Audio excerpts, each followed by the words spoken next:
ఏమైందిరా ఈ మధ్యలో వీడియోలు తీసుకోలేవు, ఏడుకుతున్నావు అనుకుంటారా? ఈ బస్సు ఏడుకుతుంది అనుకుంటారా? మొత్తం చెప్తా. జై శ్రీరామ్ అందరికి చెలో ఇంకేడు కోసం పోయి మన అయ్యప్ప పూజకి అయితే వచ్చేసినాం. మాగో వీడియోలు తీసుకుంటే మధ్యలో పూరలు ఏదేమైనా సరే కానీ అయ్యప్ప పూజకు వస్తే ఏం ఫీల్ ఉంటుంది బాయ్. స్వర్గంకి వచ్చిన అయ్యప్ప పూజకు వచ్చిన అన్నట్టు ఉంటది. ఒక్కొక్క ఊరే అయ్యప్ప పడి పూజ బాయ్ మినిమం ఉంటది. మళ్ళీ అట్లుంటది. స్వామి పూజకు వచ్చిన నా స్వర్గంకి వచ్చిన అని చెప్పిన కదా. స్వర్గంకి తీసుకుంది ఎవరో కాదు, మన జంగిరెడ్డి స్వామి. జంగిరెడ్డి స్వామి పాట వింటే అదొక వైబ్ ఉంటుంది. విని చూడండి ఒకసారి, అర్థమైపోతుంది.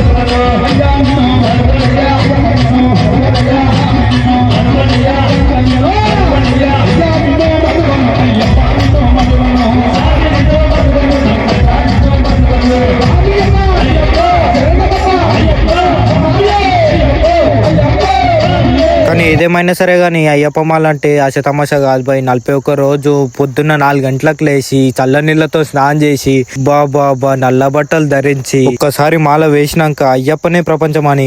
అంతకుముందు ఎట్లున్నా సరే తిని తిరిగి ఎట్లా చేసినా సరే కానీ మాల వేసినాక గురుస్వామి మాటనే వినుకుంటూ ఇప్పుడు 4 గంటలకు లేచి స్నానం చేసి చల్ల నీళ్ళతో స్నానం చేసి అయ్యప్ప ఈ లోకం అనుకుంటూ తిరిగితే అదొక ఫీల్ బాయ్. అయ్యప్ప పూజ విషయంకి వస్తే మటుకు పడిగాలుస్తుంటే గూస్ బంప్స్ వస్తాయి బాయ్. ఒకసారి వినుండి ఒకసారి.